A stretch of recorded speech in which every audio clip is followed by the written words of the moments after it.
Olá! Hoje a gente vai fundo na análise do relatório gerencial de setembro de 2025 de um gigante entre os fundos de papel, o Kinea High Yield, o KNHY11.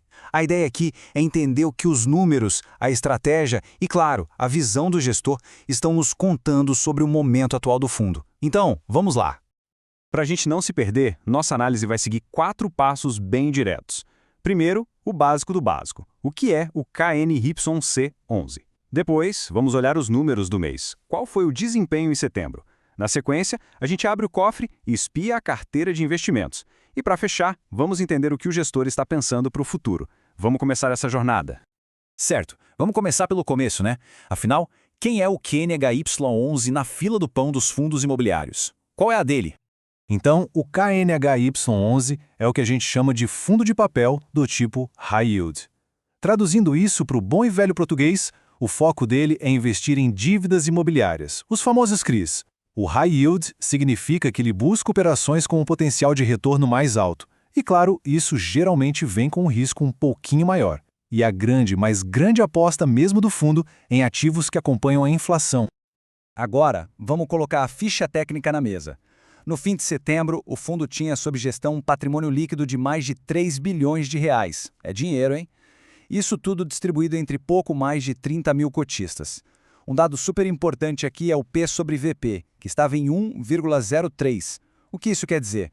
Basicamente, que o mercado estava disposto a pagar 3% a mais pelo fundo do que o valor patrimonial de suas cotas.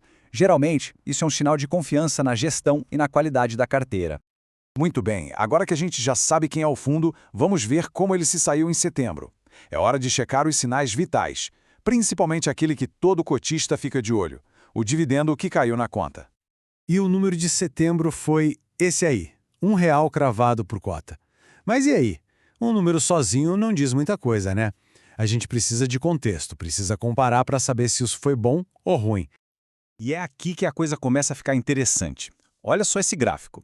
Ele mostra que esse R$ 1 de setembro veio abaixo do mês anterior, que tinha sido de 1,30, e também ficou bem abaixo da média dos últimos 12 meses, que é de 1,22. Mais para frente, a gente vai entender direitinho por que essa queda aconteceu.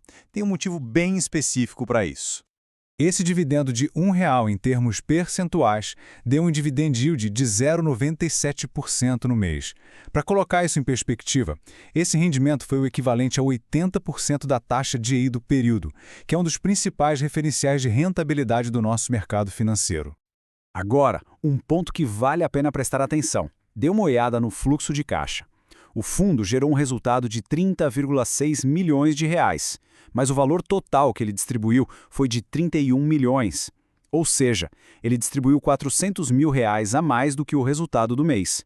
Como isso é possível? Simples. O fundo usou um pouquinho das reservas de lucro que ele tinha acumulado de meses anteriores para complementar o pagamento.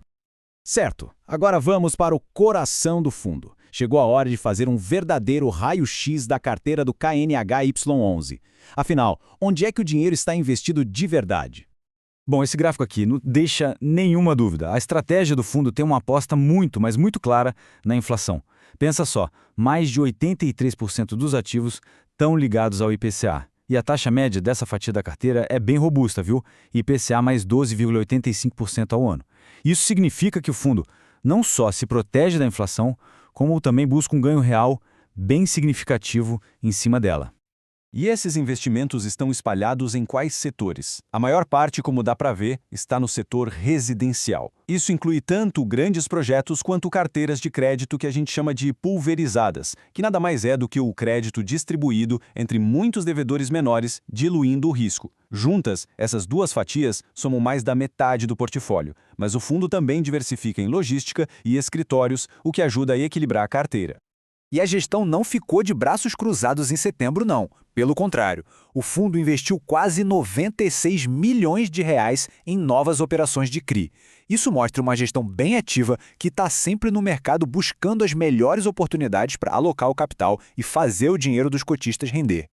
Uma parcela bem pequena da carteira, menos de 1% do patrimônio, está investida em outros fundos imobiliários. Aqui estão as 3 maiores posições. É uma alocação bem pequena mesmo, que funciona mais como uma posição tática para aproveitar alguma oportunidade específica do que como parte central da estratégia do fundo. Agora um ponto um pouco mais técnico, mas que é importante entender. O fundo usa um mecanismo chamado operações compromissadas reversas. O que é isso?